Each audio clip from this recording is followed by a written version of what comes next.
right out of the box, I am really enjoying the minimalistic look of this MSI Stealth 16. Just blacked out from everywhere. It feels calm, restrained, calculated, thoughtful, stealthy. Compared to the older bluish variant, I don't know, I kind of like this one better. And it feels pretty thin at just 0.78 inches. And pretty light too, at just 2.1 kilograms. I know that might sound a lot, but this is a gaming laptop, not a thin profile.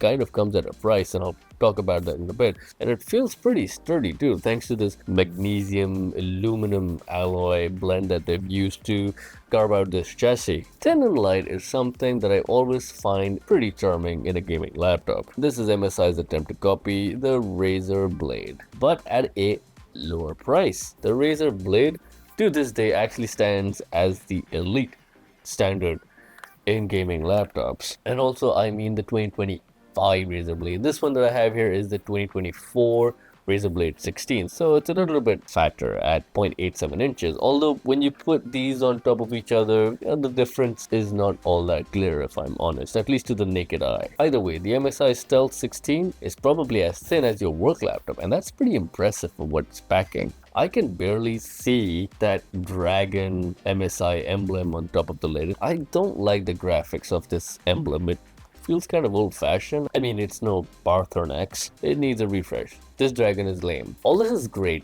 till I open up the lid to be smacked in the face by this very preschool font. Why not just use Comic Sans, huh, MSI? Or at least make it look like my toddler's toy laptop. I actually prefer the keyboard font on that to this. I'm sorry. I know I'm getting a little bit too worked up about the font, but it's a big font as well. It's right in my face. Before I get even more carried away by the font, there are two parts to this video. Number one, this MSI Stealth 16. What is it like to live with, and is it good for you? And number two, the results of the latest hardware in here with that RTX 50 series, the mid-ranger, and the latest AI CPU from AMD Ryzen. Is the performance worth the premium? So yeah, look around in this video's timeline to go to the part you want to watch. Let's begin. Cue the noise. I really need to update that intro. Before we go any further, if you are into tech and gaming, please do consider liking and subscribing. I do hope that you like the content in this video. I am relatively new to the space, so we'll definitely appreciate the support. I also have the brand new Alienware Area 51 monstrosity here with me, the review of which I will be putting out soon, so get subscribed for that. This even has a see-through panel on the back. I have no idea why. Now, I know this may have sounded like a rough start to the MSI Stealth 16, but it's actually a pretty decent device. It's just I get a little bit worked up when I see unfulfilled potential in laptops and in people. The model I have here is actually the more affordable ones, if you can believe it, at least within gaming laptops out there in 2025. Oof, absolute sticker shock. Like, it's sometimes just baffling for me to scroll through Best Buy or Amazon and look at the latest 50 series laptop, and especially as ASUS has lost its mind. MSI is letting you experience the brand new 5070 Ti for just a mere 3,300 Canadian dollars, and that too is without tax. Hopefully we will see discounts soon, but this retail price is very similar to what the 4070s were introduced at as well, maybe a little bit higher, but pretty much aligned. It's the trend that we've come to expect. You spend the same amount of money every new generation and you get a little bit more performance for your money. We did not even get a Ti variant for the 40 series in the laptop space, at least. We did get it for the 30 series, but it's this 5070 Ti comes with 12 gigabytes of GDDR7 memory, which utilizes 192 bits of memory bus. Both are upgrades compared to the 4070s from last year. They just had 8 gigs of GDDR6 video memory and just utilize the basic 128 bits of memory bus. Now you need both these upgrades, especially in today's day and age, because the new games now demand it, like non-linear in nature. They're more sandbox types, open world, and have big textures, so you need a lot of space to actually store those so that you can have a smooth and stable frame rate experience. And you can also start to expect photorealistic graphics thanks to things like the Unreal Engine 5. I also have a mainstream CPU in here, the AMD Ryzen AI 7350. It's like the i5 of the Intel world. And that isn't necessarily a bad thing for a gaming laptop. I mean, if that's what you want to primarily use this laptop for, because games are usually bottlenecked by the GPU's performance. And if the CPU is a little too demanding, means it has less power to share with the GPU anyway. Also means it takes up more battery, instead it heats up a little bit more. So this 8-core CPU was a perfectly reasonable experience for me in this day and age. By the way, RAM is also faster this time around. 7500 mega transfers per second, 32 gigs of it in here, but bad news. It's all soldered on. You cannot replace it. And as an amateur creator even, that's a bit of a bummer, because if you're editing 4K videos and you've got big project files, like an amateur like I do, I take a lot of footage and I don't know which ones I'm going to use anyway. Those videos need a lot of RAM. So now I kind of need 64 gigs of RAM for my regular Premiere work, editing a video like this one. So I didn't get a chance to actually open the device up. When I looked at MSI's website for the Stealth 16 and I go over all the configurations, any model that supports over an RTX 5070, anything Ti and above, just has one SSD slot. That's even worse for a creator. We need lots of space. What, you want me to have like large games and then my media files in there as well? What is wrong with you, MSI? You need to have at least 2 slots. I hope that's probably not the case. Now back to my fresh horrors of opening the lid on this laptop and being greeted by these downright ugly stickers on it. There's just 2 of them, but yeah.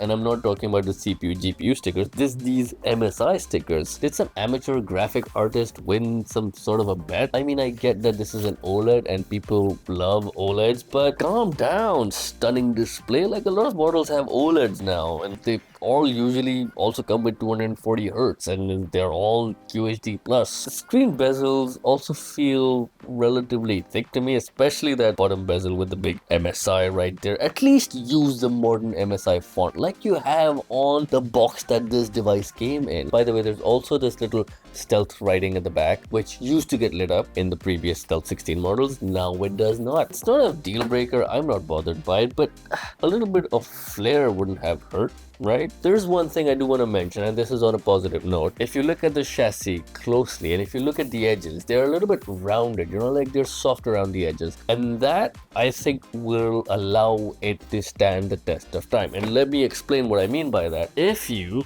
compare it to the Asus M16, right, which is, you know, also made with premium materials. It's an expensive laptop, but it's got pretty sharp edges. You'll see that black coat get scratched off and it looks bad, and this happened in just 6 months. I think the Stealth 16 might not suffer the same fate. So a little bit more about the screen. Sure, it's an OLED, deep blacks, colors that pop, orange looks really orangey, and the screen also gets as bright as 500 nits, and I know that's pretty mainstream. For an OLED, that's pretty decent. It's not bad. You know what, it's not like I'm gonna be playing a Call of Duty game and in the middle of it I'll just be thinking, oh my god, this OLED is blowing my mind, things look so good and so nice and so different. That doesn't happen. Like, mid content, I will barely notice what sort of screen I am on. I will, however, notice my own reflection on an OLED from time to time, because it usually requires a glossy finish, and if you're sitting in a well-lit room, sometimes you'll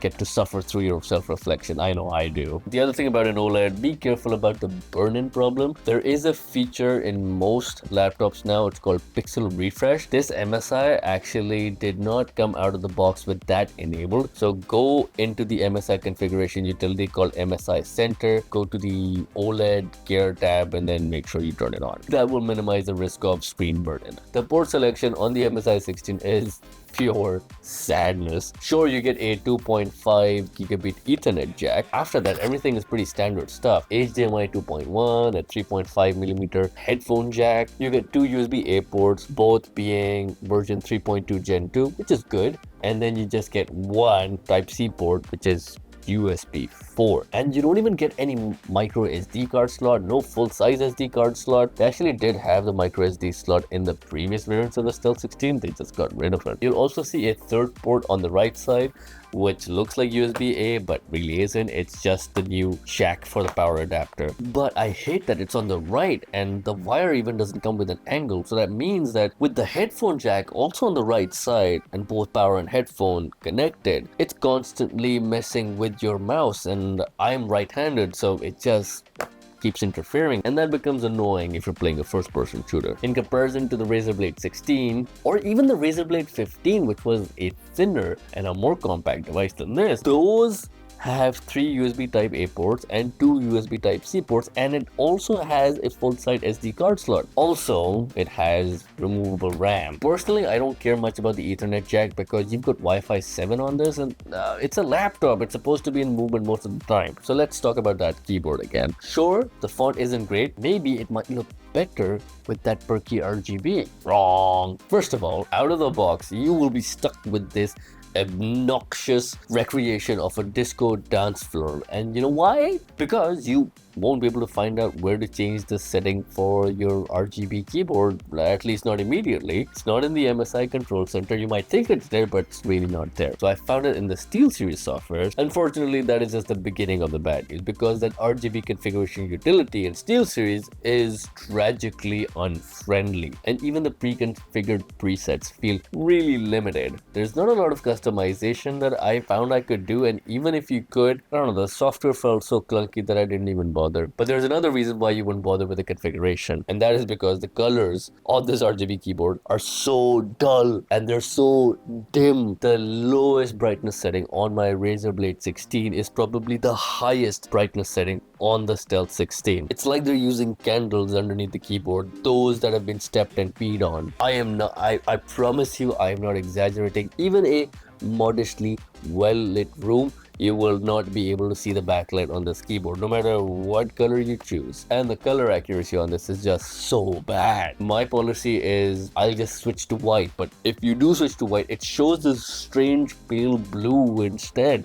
Even though on screen I can see it wants to set white. Like, is SteelSeries to blame for both that and the font? The one thing SteelSeries can be credited for is the actual typing experience. If you just look at its pure functionality and can ignore MSI's attempt at style, then you'll be pleasantly surprised, because the typing experience on this is actually really good. Like, I'd say top 3 in laptops all across. The Razer Blade 16's keyboard, even though it has a nice decent font and really good RGB, feels really smushy to type on. It is not a fun typing experience at all. But this one is nice and tactile. It bottoms out nicely. The feedback is good and satisfying. And I recognize that after writing the analysis for this video, using the MSI Stealth, not a lot of fatigue at all. It was very comfortable to type on and good accuracy too. I do wish the keycaps were a little bit bigger. Maybe there's too much space between the keys. I don't know if this is MSI's way to step out of the crowd, but usually you will always find the function key on the left side. You know, the one that you can switch to change the brightness of the screen. This time it's on the right. It's a little bit getting used to. It's not a big problem. In return, you do get a bigger control key on the bottom left. You also get a co-pilot key. Big whoop. The good news follows a little bit lower as well into the trackpad. I really do like the trackpad. It's got really nice clicks. The travel distance a little bit higher than what I would like. Like, the feeling is really tight. It's not loud. It's just really refined. So the combined trackpad and keyboard experiences are very well suited for productivity. You get a 1080p webcam up top, which also supports Windows Hello facial recognition. The results are pretty average. You can see a sample of the audio and video in the clip coming up. This is a test of how my voice sounds through the built-in mics on the MSI Stealth 16. And good news to those of you who are into freaky, weird stuff that you like doing in front of your laptop, because this comes with a privacy shutter. Even better news, if you want to log in, you'll have to uncover that privacy switch. You don't have to, because it also comes with a fingerprint sensor. Those are kind of rare to see. We've got both of these options depending on your preference. For speakers, I actually had to go to MSI's website and confirm this, but this apparently has 6 speakers, 2 normal speakers and 4 woofers, as they call it. That 6 speaker setup has actually worked out pretty well in other brands. Asus's G16 has done a phenomenal job at using those 6 speakers, and it sounds amazing, very MacBook level, and that's high praise. And then I've seen it done in the X16 by Alienware. I've seen it done in Asus's ZenBook. They're all loud. They've got good representation across the audio spectrum. This is unfortunately an exception. The loudness is kind of okay, but otherwise, it's pretty flat. There is very little presence of low ends, and the mids and highs are kind of smushed together as well. It's a strange experience, to be honest. I didn't like it. If I can talk a little bit about that MSI control center, it has the regular features. You can use it to switch between discrete graphics or just integrated graphics. You can switch between balanced performance profile or like silent eco mode for longer battery life, or the extreme performance mode for you to get the most out of it. I used this MSI AI engine as well, which apparently optimizes your hardware to suit whatever game that you're running or whatever application that you're running. It has these different profiles, like you can have AI be applied to audio, visuals, and performance, and honestly, no matter how I tried it, it didn't make a big difference in my life. As I mentioned previously, the OLED gear setting is in there. You can also use it to do updates to your system. You also have the ability to limit how much the battery gets charged so that you can extend the life of that battery as well. We get overclock settings within this extreme performance gear icon. We get fan speed setting that you can adjust to your own likings, and you can also have your core clock and VRAM clock offsets. At first, it didn't feel very user friendly because the tabs and the way they're sort of organized, what they actually say and what they mean can be a little bit difficult to interpret. Now, speaking of performance profiles, I did also do a battery test, and I have a standard test where I would have quite a few Chrome tabs open, I would have a few documents open, and then I would play a YouTube video, a 1080p stream, usually a Top Gear episode, that will then keep the screen on and the laptop on for as long as it possibly can. I will also reduce the brightness to about 50% of the total max capacity. I will turn off the RGB on this. I will set the graphics to integrated mode, so no dedicated GPU. That's basically it. In those circumstances, and I think they're not very bare bones, the laptop still felt pretty snappy. Usually gaming laptops can become a little bit sluggish under those conditions, but this felt just as good, and it managed to get 5 hours and 20 minutes. I think that's a pretty good result. By comparison, I got somewhere close to 3.5 hours on my Razer Blade 16. In terms of the power adapter that you get, it supports about 240 watts. But I think the size could have been smaller, because if I compare it next to the Razer Blade 16's adapter, which has an output of 280 watts, that one is still a little bit smaller. The manufacturer's name, when you look at it, says Chicony. It's not MSI, but that's not a problem because Chicony also makes adapters for Alienware. Anyway, we've covered quite a bit about the laptop itself. Now let's see what happens when you take the MSI Stealth 16 for a drive. Now, what do you think would happen when you upgrade a whole generation from the RTX 40 series to the RTX 50 series and also add a TI badge on it? The 40 series stayed in the laptop space for a whole 2 years and did not get a TI variant. I mean, a lot happened in 2 years, right? So to better understand the performance benefits of switching over to an RTX 50 laptop GPU, I will be comparing it to the results from my Razer Blade 16 running the RTX 4070. But it does have a stronger CPU, an HX series i9 Intel processor, the 14th gen one. It's probably as good as it gets to juice the maximum potential from that RTX 4070, because the Razer Blade 16 actually has good thermal headroom, and I usually start off any benchmarks by running the very popular 3D Mark time spy test. Things didn't look as promising, with just a 10% bump over the score that the RTX 4070 got on my Razer Blade 16. Interestingly, this is actually the expectation that a lot of famous YouTubers had actually set for the RTX 50 series, claiming that this new generation might actually not pull its weight. But hold on, things change a little after that. What you see up on screen now are average FPS results from benchmarks, like built-in benchmarks from a few of the games that I tried on this device, so that it is easy for you to compare to your own machine or any other gaming laptop for that matter. I have tried to show a combination of different settings, including DLSS or upscaling settings, and also ray tracing settings. Most of the presets used are close to maxed out quality. All of them are at 1600p or 2.5K resolution, which is superb for a 16-inch display, to be honest. Good to especially test the DLSS and ray tracing, since the RTX 50 series have newer versions which are expected to perform even better than the 4070, and this is outside of raw performance. Now, if you look closely, right off the bat, Black Ops 6, which is a recent AAA title and a demanding one at that too, 27% ahead of the 4070. Let's even look at something conventional without any ray tracing. Shadow the Tomb Raider, again, a very popular benchmark that's used by many, that saw an increase of 25% over the outgoing 4070s. In fact, in most cases, I was seeing an increment of at least 20%. There are a few out there which do follow the same 10-11% sort of increment, but if I average all of these out, 23% FPS improvement overall. And what's really amazing about that result, the GPU is using the same amount of power as that of a 4070 to give you more performance. Usually, you need to just feed in more power to the GPU for you to get more frames, and this means that it's producing less heat. It means that the fans are under less load, just a nicer, more convenient experience for you, the user. This might sound like a bit of a leap. If I put the benchmark results from my Alienware X16, which has an RTX 4080 and a fully powered 4080 at that, you'll see that the results from this 5070 Ti using just 100 watts of power comes kind of close to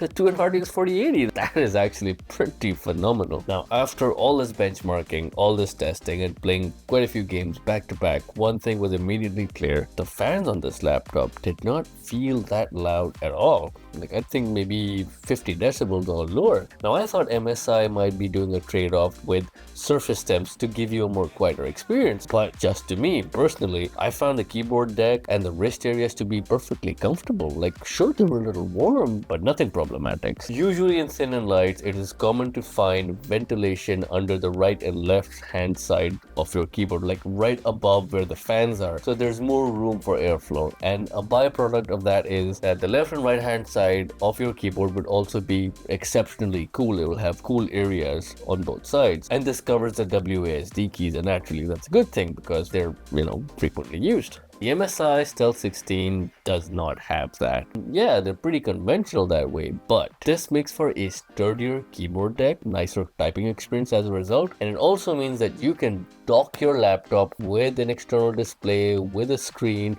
like you can close the lid without having any fear of choking airflow. If I look at some logs from a Call of Duty game, I see the GPU temps average just about 73 degrees, and even if we look at that 3D mark times I mentioned earlier, they would be up on screen for you to have a look at what the temps look like. But here's the thing, and I wish MSI gave more instruction, you just have to be a little curious. You'd see a strange icon on the up arrow key right next to the function key. What it does is that it maxes out the fan. The effect of this is it does not create any bump in performance, but it's almost like having a portable cooling pad with you. So if there's any heat buildup because, for example, you're playing in a higher ambient temperature, it just dissipates that really quickly. Sure, the fans ramp up to max speed, and then you obviously can really hear the fans. You can hear it, everyone else in the room can hear it, but it's obviously optional. I did test it out on a few games, and at best it gave me a 0.5% performance increment. From purely a thermals perspective, it's pretty simple. 2 fans, 7 copper pipes between them, that's it. For example, ASUS has been moving towards 3 fans, Alienware has 4 fans, Legions have 3 fans. Like, people are innovating quite a bit, so this one feels pretty straightforward. In conclusion, the MSI Stealth 16 is probably not meant to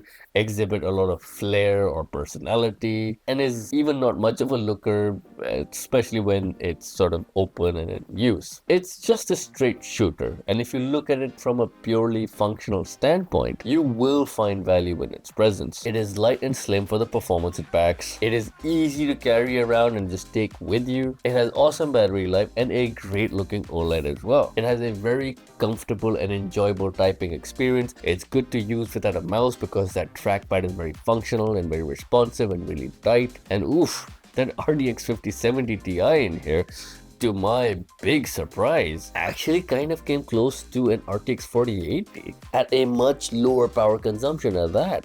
And even under full load, the fans don't even sound that loud. It's a very discreet and a very stealthy laptop. Despite all of that, it manages the thermals over the keyboard and the wrist areas just right. Sure, it doesn't have a lot of ports, it has limited storage options, and it has an average webcam. The font on the keyboard is a little cartoonish. Now, you may be tempted to compare this option with a Legion 7 2025, for example, the 10th generation, which is similarly priced to the MSI as well at retail. But that thing is almost 3/4 of a kilo heavier, and it is thicker than even an inch. It is not a thin and light machine like this. So the MSI Stealth is playing a whole different sport, okay? Again, like I said, if you just focus on the substance, you just focus on this laptop's functional abilities, and not get too worked up about how it looks and how it makes you feel, I think the MSI Stealth 16 might just be worth your time. If you intend on making a purchase here in Canada, be sure to check out my link in the description below. So that about wraps it up. If you found my content to be useful, please do consider liking and subscribing, especially for the upcoming review on the Alienware Area 51. Thanks for watching. Until next time.